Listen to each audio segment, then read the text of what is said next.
Pai do Senhor, meus irmãos, tudo bem?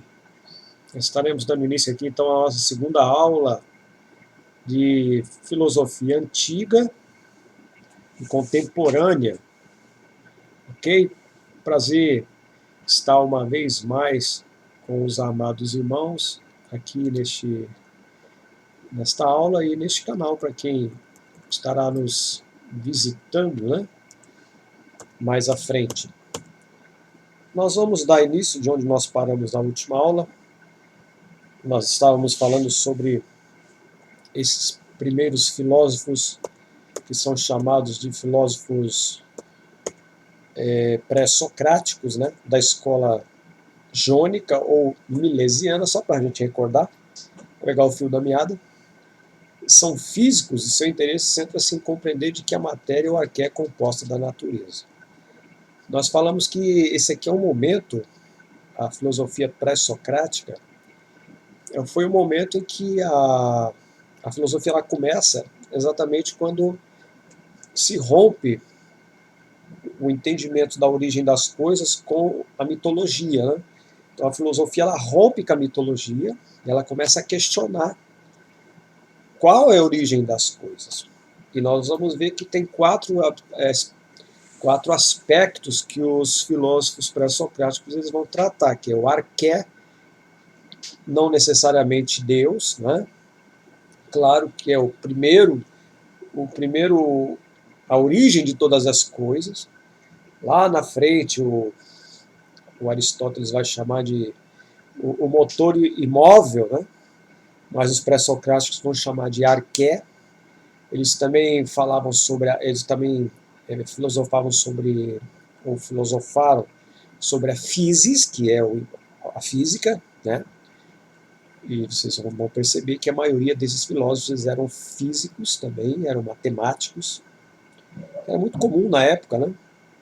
Um sábio, geralmente, ele era um filósofo, ele era um literata, ele era um escritor, ele era um religioso, ele era um cosmógrafo, ele era ainda nessa época não existia a separação entre astronomia e astrologia, era tudo uma coisa só. Mais à frente foi feita a separação, né? Isso é bem notório já lá na época do século XVI, século XVII, com Copérnico, que foi lá quem trouxe aquela grande divisão, né, aquela grande revolução copernicana, quando ele disse que não é a Terra que é o centro de todo o sistema solar, mas é o Sol. Aí logo à frente vem o Galileu Galilei, que também vai defender essa mesma linha, né, do Copérnico, vai dizer então que a Terra não é o centro, não é o centro do sistema solar, mas é o Sol.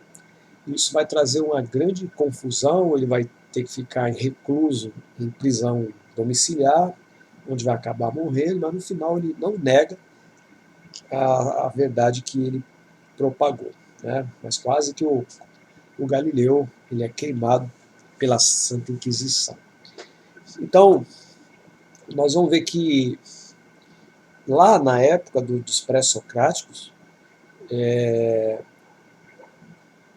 não se fazia divisão do que era astrônomo e astrólogo. Já na época do Copérnico, do Galileu, já sim, eles eram astrônomos, né? A astrologia é mais ou menos mais voltada para a questão do sortilégio, consulta dos astros, de horóscopo, do zodíaco, para tentar prever futuro, e não para estudar as leis que coordenam os movimentos dos astros. São coisas diferentes, né? Tanto é que era muito comum também os astrólogos eles serem bruxos ou alquimistas. Até que a alquimia também ela vai se separar da química e vai se tornar uma ciência mais séria, né? O alquimista era aqueles que faziam as porções mágicas, né? A busca do elixir da vida eterna, sempre teve isso daí. Mas enfim. Então nós estamos falando então aqui dos pré-socráticos. Então exatamente eles romperam nesse momento aqui com os mitos Então, nós temos aqui a busca do arqué, a physis, são o segundo alicerce, né, a segunda coluna, onde se fundamentará os pré-socráticos, arqué, physis, o cosmos, que é o mundo, e o logos. O Aristóteles vai dizer que logos é aquela pessoa que tem a capacidade de explicar a origem de todas as coisas. Este é o logos, muito mais do que uma palavra só, né? Logos, então, tem um significado muito mais profundo. Então, nós estamos falando sobre estes homens, né? Então, nós vimos aqui que são físicos e seu interesse centra-se em compreender de que matéria, o arqué, é composta a natureza. Qual é a substância primeira da qual é composta a natureza? Então, esse é o objetivo dos pré-socráticos. Eles substituem as explicações antropomórficas dos mitos por elementos naturais, porque na mitologia grega, cada elemento da natureza estava relacionado a uma divindade. Então, nós tínhamos lá um deus que manobrava os mares, que é o caso do Poseidon. Tinha um que manobrava lá com o inferno, né, no abismo. Nós temos o que cuidava da morte, o outro dos mortos, assim como os egípcios também tinham. Né? O amor, o sexo, enfim, a todas as áreas da vida existia então uma divindade relacionada. Então, a filosofia ela rompe exatamente com essa ideia mitológica da origem das coisas terem sido originadas então nesses deuses mitológicos. Então eles querem agora uma resposta concreta. Eles vão substituir os mitos por elementos naturais. Nós falamos aqui um por um deles, né? Já chegamos a falar do Tales de Mileto. Tales de Mileto é um físico, né? Matemático. Então nós temos aí fórmulas que são usadas por nós até hoje, né? Principalmente hoje, né? São formas matemáticas, físicas de Tales de Mileto, né? Teoremas. Então ele vai dizer que a origem da natureza é um elemento natural e determinado, que é a água. Então não se conhece assim textos do Tales, né? O Aristóteles via em Tales o primeiro físico, equivalente a filósofo. Ele é o mais antigo dos 7 sábios, considerados 7 sábios. Tá? Então ele era inquieto, ele era viajante, matemático, astrônomo, político. Então veja que eles eram ecléticos, né? Eles faziam um pouco de cada coisa. Então é provável que o Tales tenha previsto, no ano de 585 a.C., aos 40 anos de idade aproximadamente, o dia e a hora em que aconteceria um eclipse solar, apenas com observações a olho nu da posição da Terra e da Lua em relação ao Sol, com conhecimentos de astronomia, tá vendo? Aqui já a astronomia, já percebe-se que como Galileu vai dizer, que a matemática foi o alfabeto com a qual Deus escreveu o universo. Então o universo ele trabalha de forma matemática. Né? Os movimentos dos planetas, dos satélites, são matemáticos. Então já se sabe quanto tempo dura a rotação da Terra, a translação da Terra. Né? Então isso através de quê? Através de estudos de astronomia, não astrologia. A astrologia vai pegar uma estrela e vai ver da onde o camarada é ascendente, nasceu em que mês, você vai ter sorte, vai ter azar, como se isso fosse verdade. Né? Então, com cálculos matemáticos, ele conseguiu chegar a identificar, né, um eclipse, dia e hora que aconteceria o eclipse. Né? Veja que ele estava com 40 anos de idade. Nós temos um defeito, né, que é de achar que as civilizações antigas elas eram emburrecidas porque não tinham os recursos que nós temos hoje. Eu vi um cientista cristão falando esses dias que isso é um ledo engano, porque eles estavam muito mais à frente do que a gente pode imaginar. Até hoje, por exemplo, não se sabe como é que se mumifica, qual é o processo utilizado na mumificação de um defunto, de um corpo. Não se sabe como é que fizeram as pirâmides até hoje.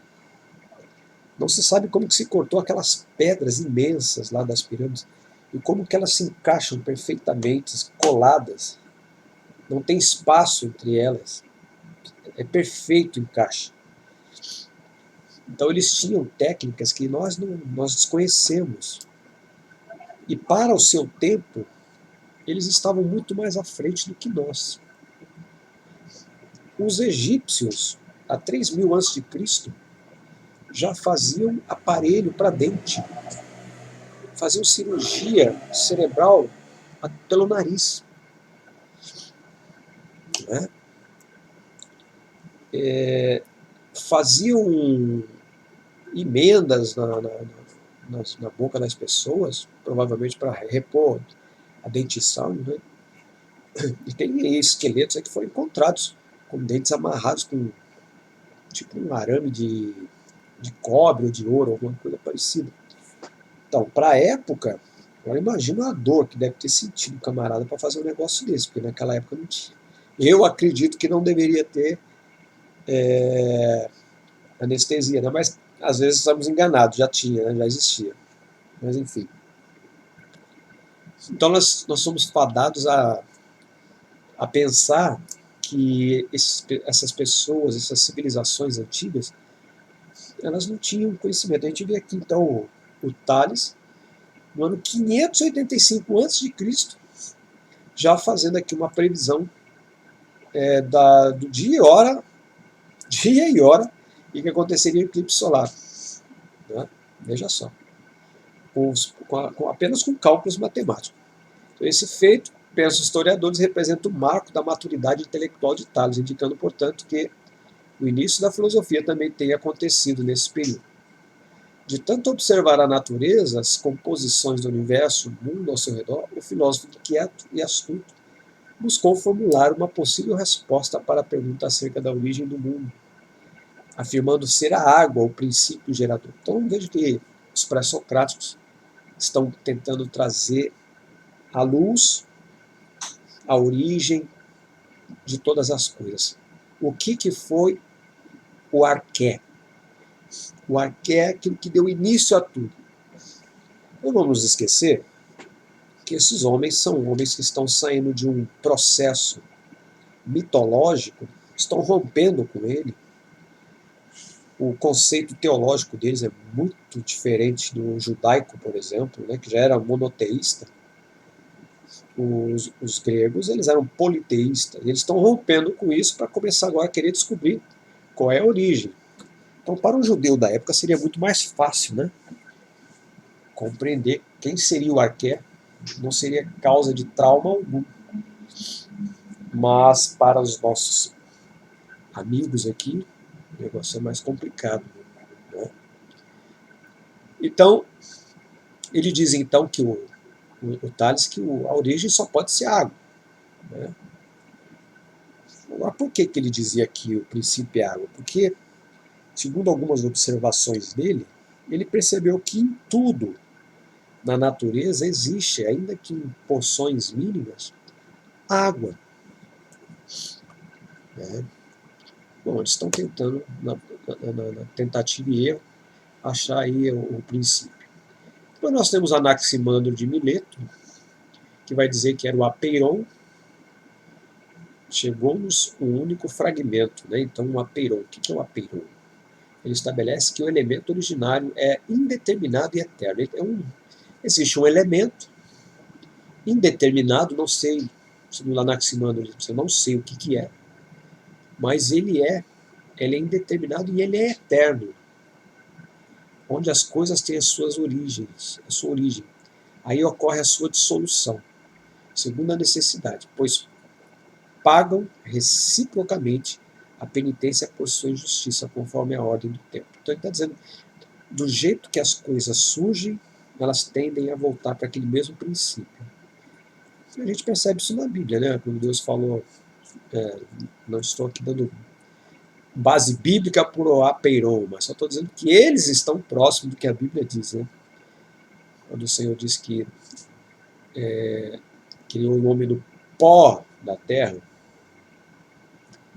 um cientista chamado Adalto Lourenço, ele vai dizer que quando a Bíblia diz que Deus criou o homem do pó da terra, existe ali dois significados para a palavra pó.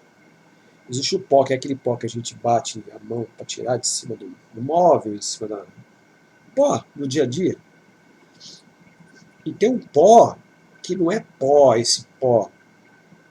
É a ideia de algo microscópico, né, que não se consegue enxergar, mas foi com a qual Deus fez o homem. Então, esse pó, essa substância microscópica, né, segundo esse cientista cristão, pode ser o átomo. Quando a Bíblia então fala que Deus fez o homem do pó da terra, claro que o homem foi feito do pó da terra mesmo, né? A gente sabe disso. Mas nós sabemos que também tudo é formado pelo átomo. Né? O átomo é a menor partícula da matéria, seja ela qual for. Então é uma coisa bem interessante. Né? Então, o apeiron não é algo que seja tão escandaloso assim, né? Tão absurdo. Então é uma substância desconhecida, eterna. E ele ainda diz que onde as coisas têm a sua origem, de onde elas começam, aí ocorre a sua dissolução. Então ali vai terminar. Ela começou assim, vai terminar assim. Do pó vieste ao pó tornarás. A Bíblia fala isso aí também. Né? Ele está próximo aqui da verdade. O cosmo, como dependente de forças polares primordiais, ou idênticas, né? Calor e frio, água e terra, masculino e feminino, né? São essas duas forças sempre balanceando, né? A existência do mundo, do cosmos, né? Apeiron, os opostos, né? E o mundo. Então o mundo é feito exatamente desse apeiron e os seus opostos. E esses opostos então vão formar essa diversidade de coisas que nós temos aí. E mesmo na informática a gente tem isso aí, né? Ou é um ou é zero. São opostos, né? Ou é um ou é zero. E todas as coisas na informática elas são formadas por um ou zero. Todas as imagens que você vê, todos os áudios, ou é um ou é o zero. Né? Atribui-se-lhe múltiplas investigações e a afirmação de que a Terra é esférica. Então, segundo alguns, atribuem ao Anaximandro a ideia, né? Ele, segundo o próprio Anaximandro, segundo dizem, ele também disse que a Terra era redonda. Jó já dizia que a Terra era redonda, bem anterior a isso aqui, né? Quase 1500 anos antes do Anaximandro. Para Tales, essa substância seria água. Né? Anaximandro, então, para Tales, era a água. Para o Anaximandro, ele procurou estabelecer suas ideias em um sistema tolerável para uma cultura mística grega, descrevendo várias esferas da realidade, de acordo com a linguagem mística, para tanto elaborou racionalmente uma reunião dos estudos de Tales com observações de astrólogos babilônicos e outros estudiosos de civilizações mais antigas, bem como a influência da tradição mítica dos gregos. Esta elaboração o levou, em última análise, a elaborar a sua própria teoria da natureza arqué dos objetos como apeiron. Então, o Tales vai dizer que é a água, e resumindo breve aqui, né? E o Anaximandro vai dizer que, então, esse apeiron, essa substância é eterna e desconhecida. Seguindo os passos de Tales de Mileto, Anaximandro tentou desvendar o mistério sobre o princípio único e primordial da vida, que para seu mestre era a água. Foi assim que ele criou o conceito de apeiron, que difere da arqué, desenvolvida por Tales. Assim, a arqué inclui um dos 4 elementos como gerador de tudo, água. Já o apeiron define que o mundo teve origem de uma substância indefinida, que representa o infinito e o indeterminado.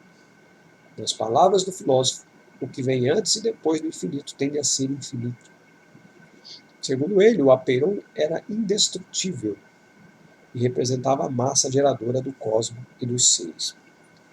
Era criado pela luta entre os elementos contrários, como o frio, o calor, o úmido, o seco, etc. Agora vem o Anaxímenes, ainda dentro dessa escola, né, desses filósofos pré-socráticos. Nós estamos procurando aqui o arqué, a origem de todas as coisas.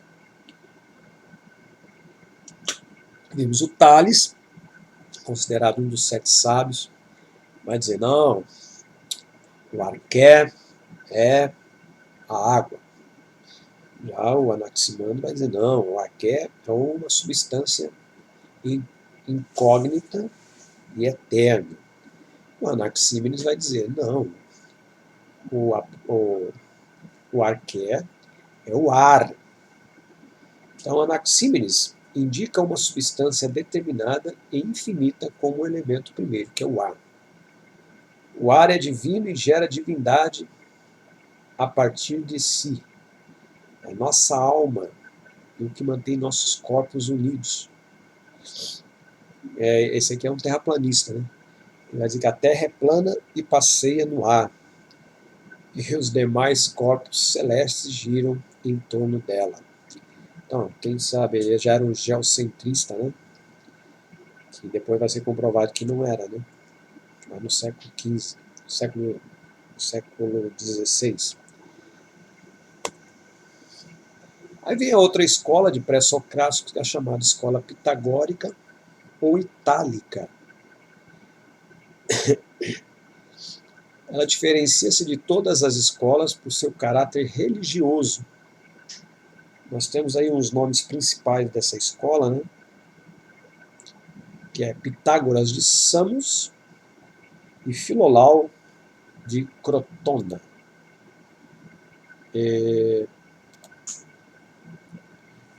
Vamos ver agora então essa escola pitagórica ou itálica. A escola pitagórica ou itálica. Eles vão dizer que todas as coisas são números. Mas é interessante até falar sobre isso aqui. Uma coisa até que não tem muito a ver com isso. Nós temos na Cabala, né? Cabala judaica, porque vocês sabem que o idioma hebraico não existe números. Os números são letras, combinação de letras. Letras ou combinação de letras. Ora, se os números em hebraico são letras ou combinação de letras, nós podemos dizer então que a Bíblia, o Antigo Testamento, é um livro de números, não um livro de números lá, né? Pentateuco. Mas é um livro numérico, de números. As páginas, quando você vê, além das letras, você está vendo números. Se você for um judeu, você está vendo números. É assim mesmo. E existe aí como é que eu vou dizer, um segmento místico dentro do estudo da Torá, né? Que é a Cabala. A Cabala, então, ela vai procurar trazer interpretações do Antigo Testamento através dessas combinações numéricas. Vamos me aprofundar nisso aqui. Então, nós estamos falando que todas as coisas são números, né? Que eles estão dizendo. Então, veja como é que eles eram influenciados por essa questão de números. Principalmente esses homens que eles eram físicos e matemáticos. A matemática ela é uma ciência perfeita, exata. A matemática não tem erro, não pode. Um mais um sempre vai ser 2, não tem como. Né? Então, talvez por essa verdade, as verdades também geométricas, você veja que na época de Platão, eram chamados de geômetras, né? Os que faziam parte da academia dele. E essa questão da geometria era tão forte lá na época de Platão, que tinha uma placa lá na entrada da escola, da academia, escrita assim: se você não souber geometria, nem entre. De repente alguém quisesse estudar com eles lá. Então, como é que eles eram voltados para essas questões matemáticas? Então, os números tinham alguma coisa para além de si, para além dos números, né? Embora não se tenha menção a isso que eu vou dizer aqui agora, mas provavelmente havia, quando a gente fala do olhar o ser para além do ser, né? Havia uma visão metafísica a respeito dos números, das figuras geométricas. As figuras geométricas são metafísicas, né? Então ele vai dizer que todas as coisas são números, Pitágoras. Ele influirá na ideia platônica da transmigração das almas, né? Um modo de vida consciencioso e pautado pela moderação para salvá-lo das sucessivas reencarnações, chamado orfismo, né? Nós vamos ver daqui a pouquinho o que é orfismo.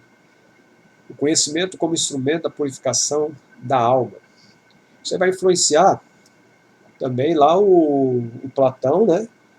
E vai influenciar os gnósticos, a coisa da gnose, né? O conhecimento vai influenciar os iluministas, lá no iluminismo, lá no século XVIII. Então veja que essa coisa já começa bem antes, né? Essa ideia. Então ela vai dizer que o conhecimento como instrumento da purificação da alma. Então a gente só pode buscar uma iluminação através do conhecimento. A justa medida entre os opostos, né? O chamado metron. A sua inexistência seria o caos. Sua doutrina durante muito tempo foi transmitida apenas oralmente e as lendas se encarregaram do restante.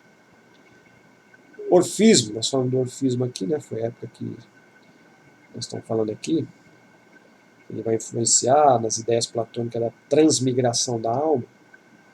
Que o Platão acreditava que as almas, elas, quando uma pessoa morre, ela pode passar de uma pessoa para outra, de uma pessoa para um animal. Isso é transmigração. Também tem um outro nome, vou falar agora daqui a pouco, o nome é meio esdrúxulo, mas está na próxima slide lá, vou falar para vocês. Então, o orfismo era uma seita filosófica religiosa, originada na Grécia, no século VII a.C., cuja fundação era atribuída ao poeta mitológico Orfeu, e cuja doutrina mística pregava a reencarnação da alma humana após a morte corporal. A terminologia posterior cunhou o termo a metempsicose. Então, transmigração da alma também é chamada de metempsicose. Nós temos algumas religiões hoje que acreditam nisso, né? Na metempsicose, que é transmigração. Não é reencarnação, isso aqui é outra coisa. É uma reencarnação, mas uma reencarnação não só em seres humanos, né? Mas em outros seres. Então, quando é em outros seres, é transmigração, e não reencarnação. Então, nós temos aqui a religião espírita, né, que acredita na reencarnação. E nós temos o hinduísmo, que acredita na transmigração. A pessoa que morre, ela pode encarnar lá, voltar, né, de um boi, numa vaca, numa cobra, num macaco, num rato, ou numa outra pessoa. Né? Mas, enfim. Então, a terminologia posterior cunhou o termo metempsicose para designar a doutrina platônica acerca da transmigração da alma através de diferentes corpos, mesmo não humanos. No Fedro 3, Fedro é o livro, a Fedro, né? Platão explica, não sem certa complexidade, a origem das almas, a causa da sua descida aos corpos e a sua afinidade com o divino. Não vamos nos esquecer que o Platão ele é defensor do mundo inteligível, né? Que é um mundo que nós não temos acesso, que está lá no lugar, em outro lugar. a qual nós não temos acesso, mas um dia pertencemos a esse lugar, e nós temos vaga lembrança das coisas desse lugar, por isso que a gente cria aqui nessa terra algumas coisas, mas o que a gente cria aqui é apenas uma deformação daquilo que existe de maior que está lá, no mundo inteligível. Então nós criamos essas coisas, como é que eu vou dizer? Essas deformações das coisas perfeitas que estão lá em cima, através desse mundo sensitivo, né? Da nossa sensibilidade, né? Da nossa capacidade sensorial. Então, através do meu tato, olfato, paladar, visão, audição, eu recrio, mas vai ser uma imagem distorcida do perfeito que está lá no mundo inteligível. Então, tudo que eu faço aqui no mundo sensível é distorcido, é uma forma distorcida daquilo que está lá. Um dia nós já estivemos lá, segundo ele, mas aí houve uma rebelião, né? Nós fomos expulsos daquele lugar e fomos encarcerados nesse corpo aqui. Então ele vai dizer, ó, não, Platão explica, não sem certa complexidade, a origem das almas, a causa da sua descida aos corpos, e a sua afinidade com o divino. Então existe uma possibilidade, né, que através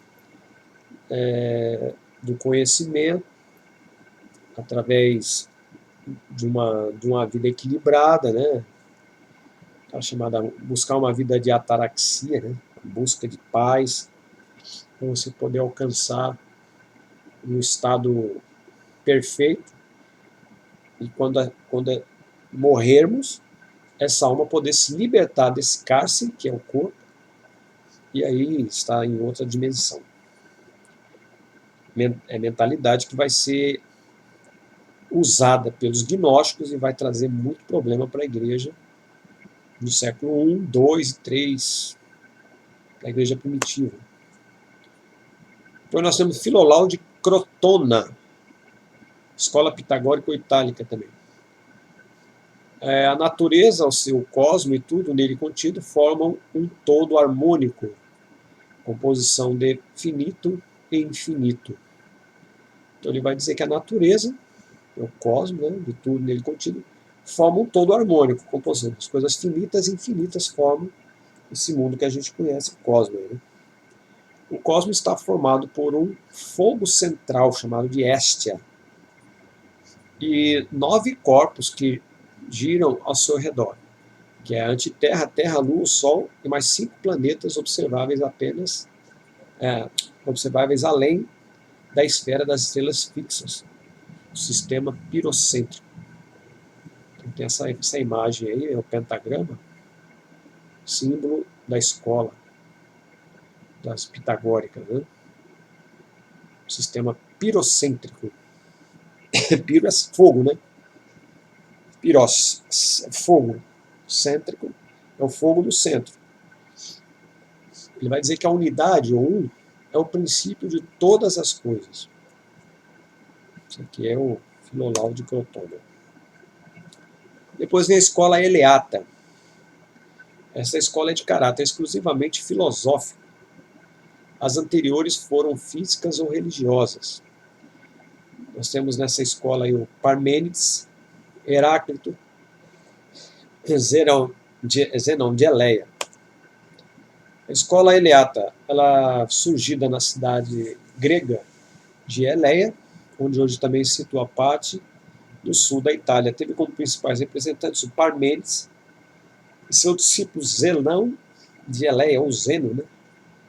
Esses dois filósofos se esforçaram por apresentar que o mundo não seria composto por movimento, como queria Heráclito. Então Heráclito dizia que o mundo é composto por movimento, né?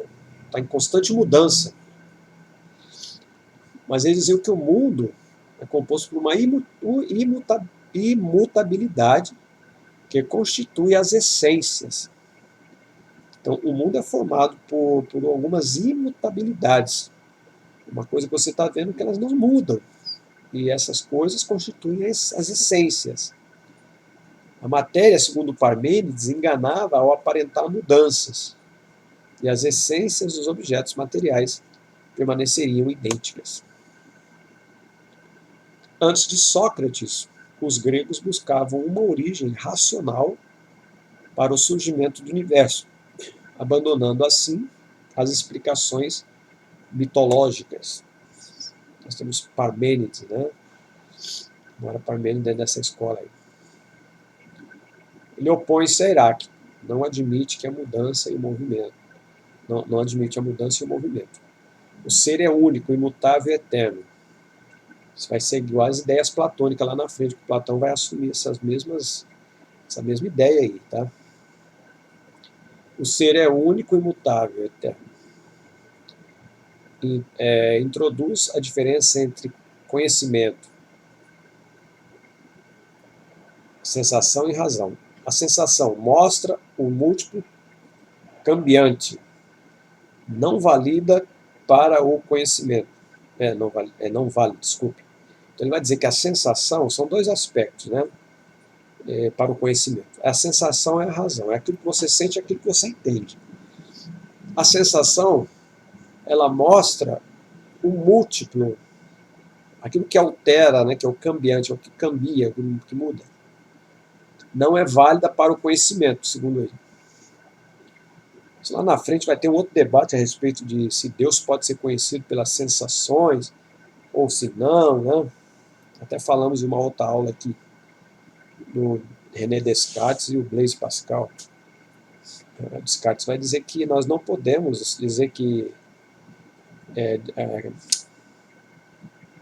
Deus existe ou sentir Deus, explicar Deus pelas nossas sensações, porque as nossas sensações nos enganam, nossas emoções, né?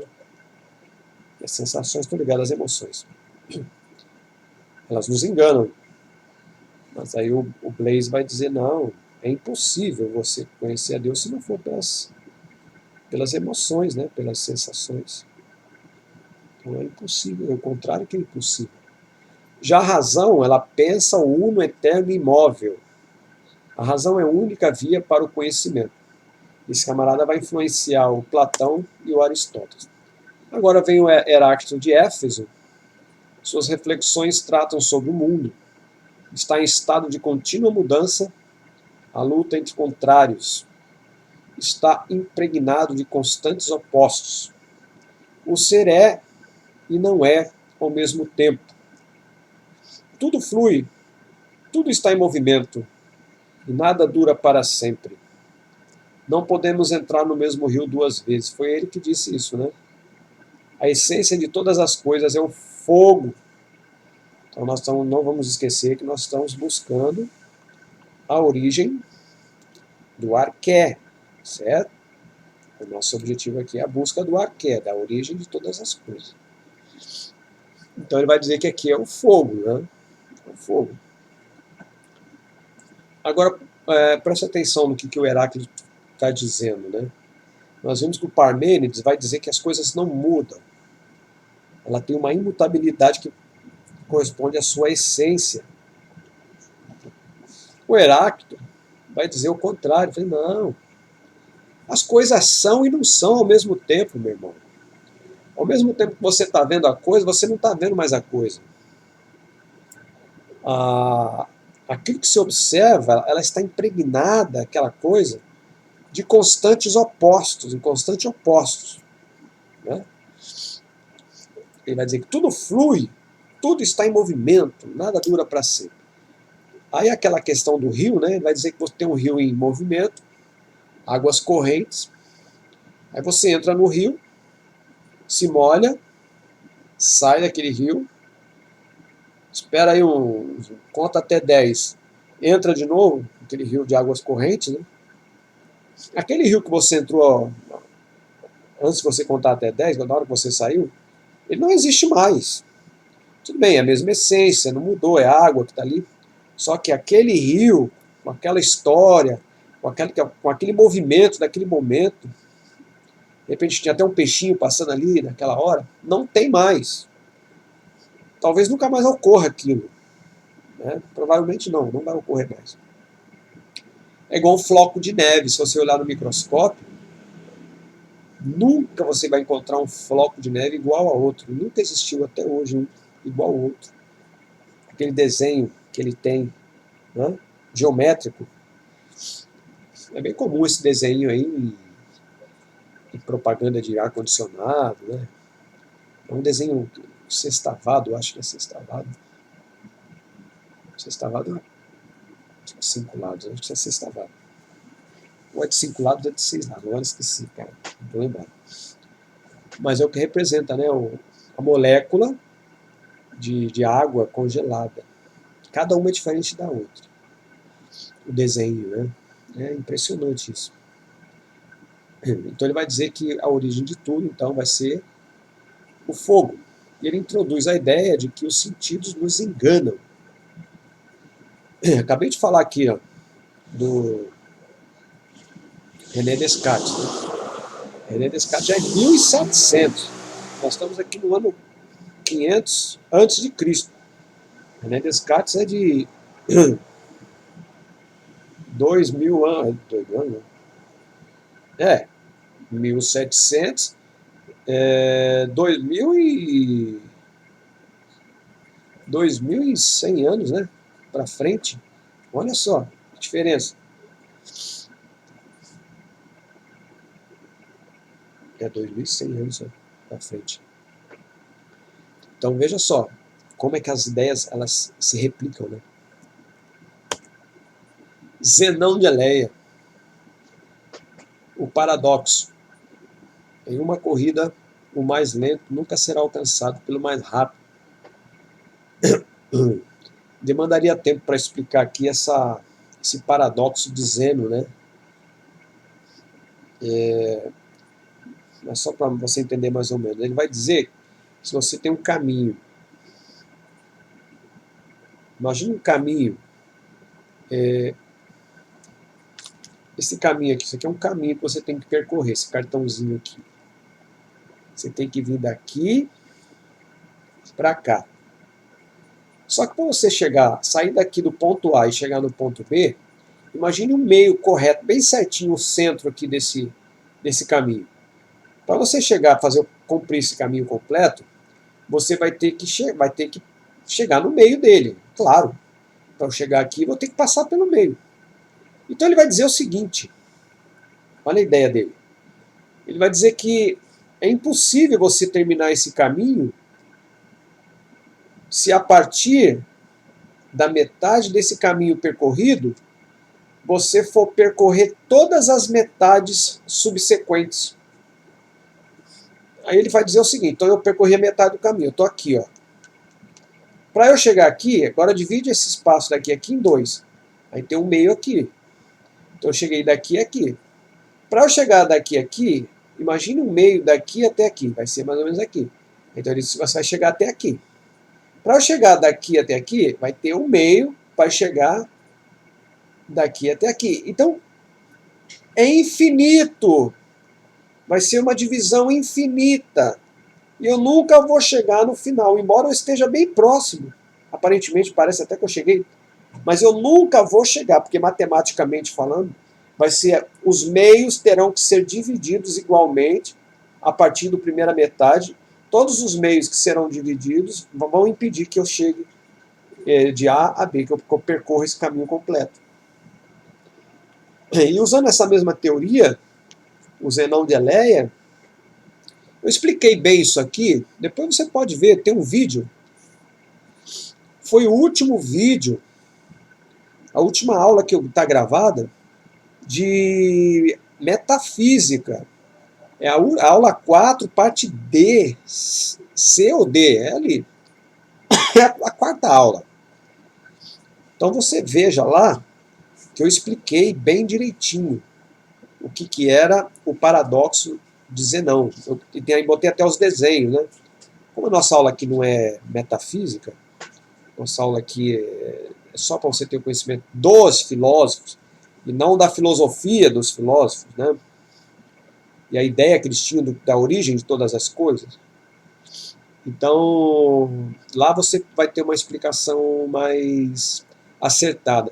Então, procure lá no meu canal, É aula de metafísica, aula 4, parte C ou parte D. Deve estar lá na penúltima ou na penúltima ou na última aula. São 4 aulas de meia hora, parece cada um, 40 minutos. Ok? Então ele vai dizer que ele vai usar essa mesma teoria dele aqui, eu estava falando, terminei, para falar sobre o paradoxo do Aquiles e a tartaruga. Então ele vai dizer que o Aquiles e a tartaruga estão apostando na corrida. Voltando aqui ao caminho. O Aquiles vai sair daqui, do ponto A, e como a tartaruga é lerda, o Aquiles deixou ela sair da metade. Então, aí foi dada a largada. Pá! Aí o Aquiles vem correndo. Só que vocês concordam comigo que, embora a tartaruga ela ande bem devagarinho, mas ela anda, né? Ela se move. Quando o Aquiles chegar na metade do caminho onde estava a tartaruga não estará mais lá. Ela já está na frente. E aí, cumprindo esse paradoxo dele de andar metade, da metade, da metade, da metade, da metade, enquanto ele vai cumprindo as metades dele, a tartaruga já chegou onde tinha que chegar e ele nunca chegou. Não vai chegar.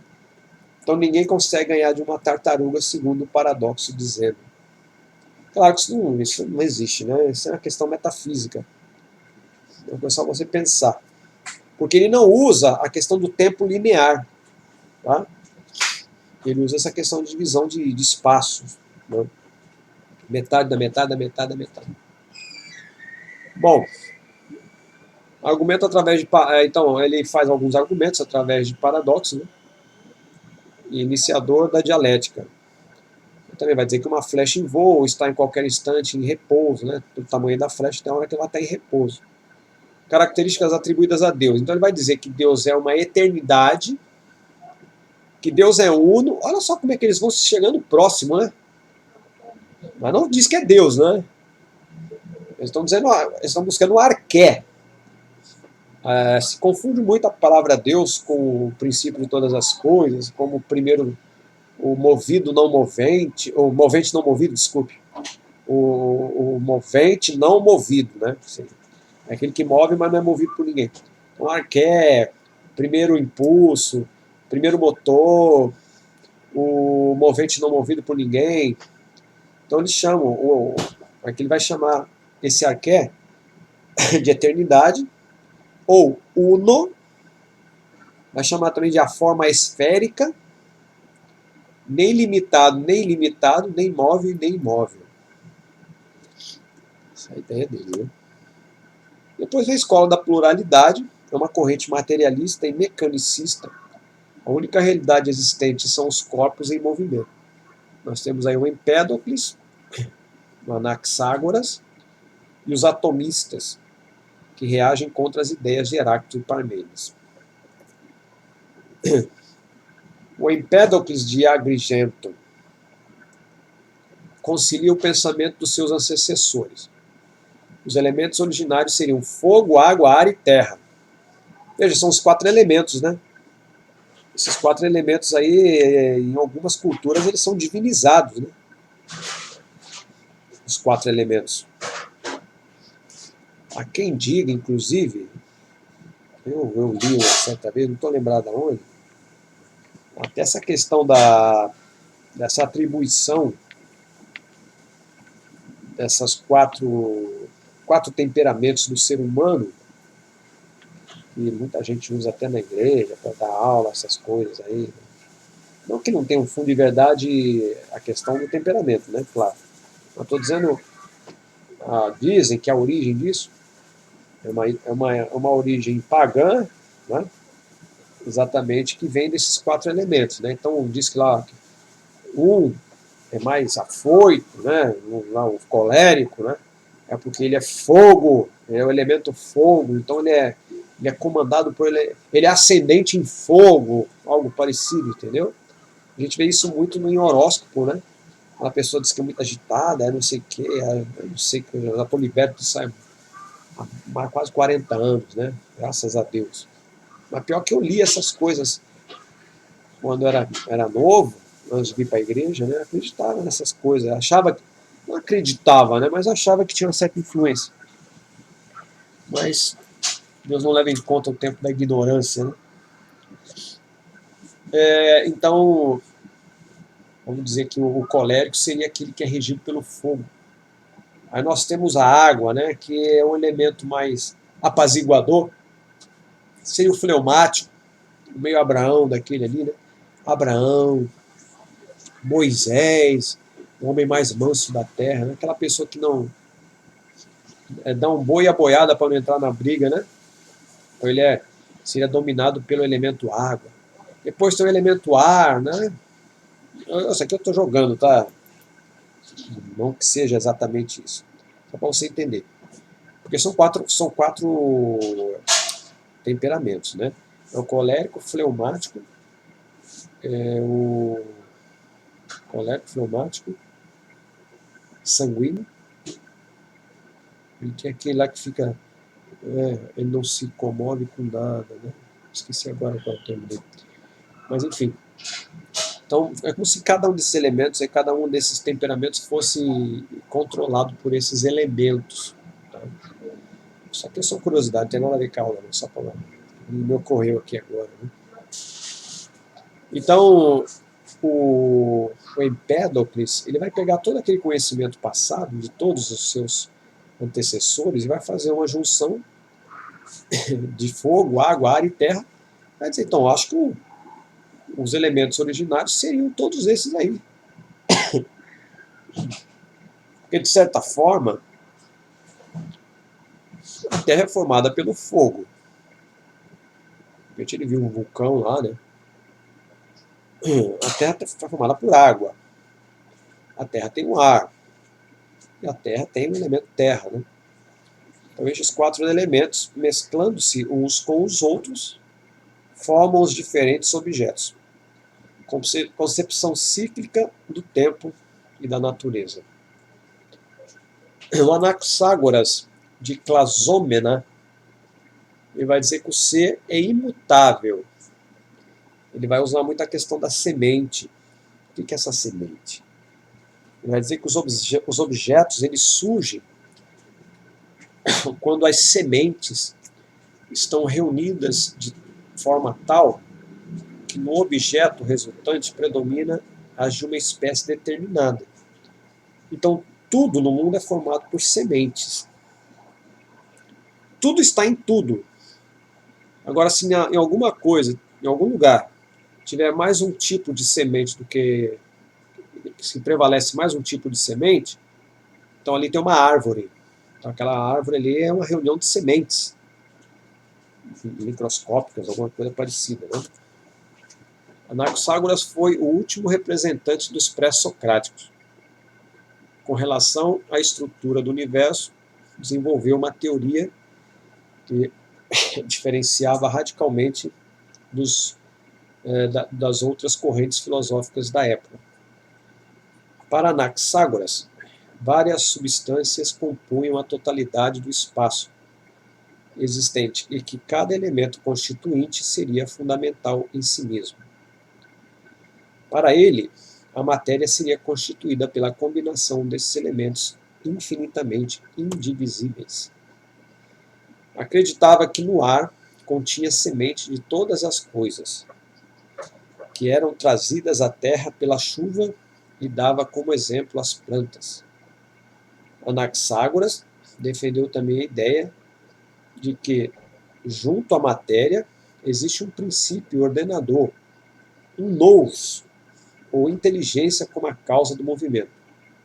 Por isso foi classificado como o primeiro dualista.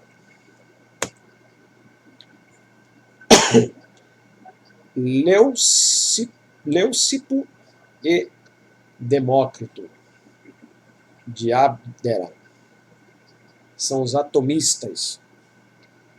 Desenvolveram a filosofia de Empédocles. Eles vão dizer que há um número infinito de unidades indivisíveis. Átomos diferem em tamanho e forma, mas são idênticos entre si. Têm as mesmas características que o ser de Parmênides. Não tem nenhuma qualidade, exceto a de serem sólidos e impenetráveis. Infinitos em seu número, agitam-se no vazio ao acaso. Então, esses aqui são os atomistas. Então, as conclusões.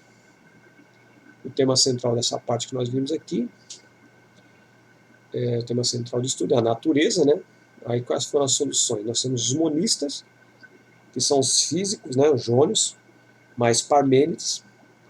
Temos o dualismo pitagórico, temos o pluralismo, né, defendido por Empédocles, Anaxágoras e Demócrito. E a questão do conhecimento começa-se a levantar a distinção entre verdade e aparência.